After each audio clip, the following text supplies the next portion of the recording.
भाई शेयर करियो। एक महत्वपूर्ण मुद्दा है। मतलब दोगलेपन की हद हो चुकी है इस देश में, अंत की मच चुकी है।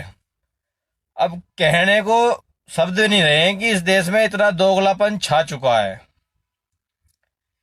एक हमारी बहन ऋचा भारती, बिहार से, तो उन्होंने अपने धर्म के लिए आवाज उठाई सोशल मीडिया पर। सब जानते होंगे इस बात को। तो भाई एक बार शेयर करो दबा के। देखो, ये सोशल मीडिया ही हमारा जरिया है अपनी बात रखने का। बाकी ना तो इस देश की सरकार हिंदुओं की है, न इस देश का सुप्रीम कोर्ट, हाई कोर्ट, कानून, नेता कोई हमारा नहीं है। बस एकमात्र सोशल मीडिया ही ऐसी है जिस पर हम अपनी बात रख सकते हैं। तो भाई बात रखता हूँ। ऋचा भारती ने अपने धर्म के लिए पोस्ट करी, फेसबुक पर डाला, जो भी डाला था उन्होंने, इस्लाम के लिए बोला।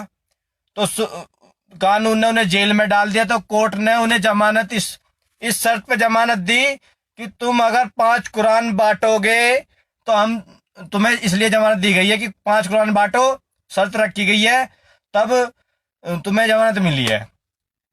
अब हाई कोर्ट में इतने बड़े बड़े जज बैठे हुए हैं, इतने इंटेलिजेंट हैं। वैसी जज तो बना नहीं जाता। हम तो कुछ भी नहीं है उनके आगे, इतने बड़े बड़े जज हैं। अब उन दलालों से ये पूछो कि कुरान में लिखा क्या हुआ है। जो ये कुरान बांटने की बात करते हैं, जो हिंदू मुस्लिम भाईचारे की बात करते हैं, उन दलालों से ये पूछो कि इस कुरान में लिखा क्या है। मैं लाइव आके कुरान के बारे में बता सकता हूं। कुरान पढ़ी है मैंने और आऊंगा जल्दी भी। इन दलालों से, इन बड़े बड़े बुद्धिजीवियों से ये पूछो कि कुरान में लिखा क्या है, जो तुम एक हिंदू लड़की से कुरान बांटने के लिए कहते हो। अरे दुनिया भर के अत्याचार होते हैं हिंदुओं पे, कभी कोर्ट की आंखें कानें खुली हैं। इन दलालों से मैं एक बात पूछना चाहता हूं कि सुप्रीम कोर्ट या हाई कोर्ट कोई भी जज है, ये जो दलाल है इस्लाम के, इनसे ये पूछो कि कुरान में लिखा क्या है। कुरान में साफ साफ लिखा है कि काफिर की लड़की का बलात्कार जायज है। अल्लाह इसकी हुकूमत देता है। अल्लाह इसका हुक्म देता है कि काफिर की लड़की का बलात्कार करो, कत्ल करो। कोर्ट, मीडिया, नेता ये कहती है कि कुरान बांटो। कुरान में साफ लिखा है जो इस्लाम नहीं मानता उसका कत्ल करो। भाई शेयर करना, ज्यादा से ज्यादा शेयर करना।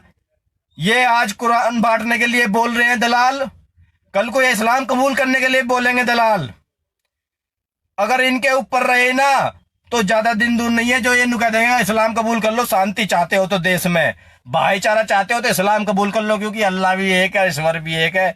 इन दलालों से पूछो कि कुरान तुमने पढ़ी है कभी? कुरान में लिखा क्या क्या है? हमें आज तक यह सिखाया गया कि कुरान एक शांति का प्रतीक है, इस्लाम एक शांति का प्रतीक है। पूरी दुनिया में तो अशांति फैला रखी है इस्लाम ने, पूरे देश में अशांति फैला रखी है इस्लाम ने। ये कहते हैं इस्लाम शांति का प्रतीक है। कुरान को पढ़ो, कुरान एक बार पढ़ के देखो, कानों में को धुएं निकल जाएंगे तुम्हारे। ये कहते हैं कि कुरान बांटो। अरे ये जब कहां मर जाते हैं, जब मंदिर टूटते हैं, दुनिया भर के हिंदुओं पर निरसार हो चुके हैं। मैं बताने की जरूरत नहीं है, इतने बड़े बड़े उदाहरण हैं। जल्दी में कितने बलात्कार होते हैं, छोटी छोटी लड़कियों के बलात्कार कर दिए गए, 6-6 साल की लड़कियों के बलात्कार कर दिए गए। उनके लिए क्यों नहीं ये कोर्टों की आंख खुलती? ये नेता उनके लिए क्यों नहीं तहजीब सिखाते? क्या सारा ठेका हमने ले रखा है? क्या सारा ठेका हम हिंदुओं ने ले रखा भाईचारे का? अब आज कोर्ट कुरान बांटने के लिए बोल रहा है, कल को कहेगा जान बचानी है तो इस्लाम कबूल कर लो। सुप्रीम कोर्ट या हाई कोर्ट आज तक कश्मीर के हिंदुओं पे जो अत्याचार हुए उन पे बोला है क्या? हो दुनिया भर में पलायन होता है, हम दूर ही क्यों जाते हैं? हमारा जो क्षेत्र है, डासरा, मसूरी, हाल, लहरा, धारा, जितने भी सुअर के गढ़ हैं, इनमें हिंदू छोड़ के जा रहे हैं, हिंदू पलायन कर रहे हैं। अभी करंट की बता देता हूं, 40 परिवार गए हैं डासने से छोड़ के।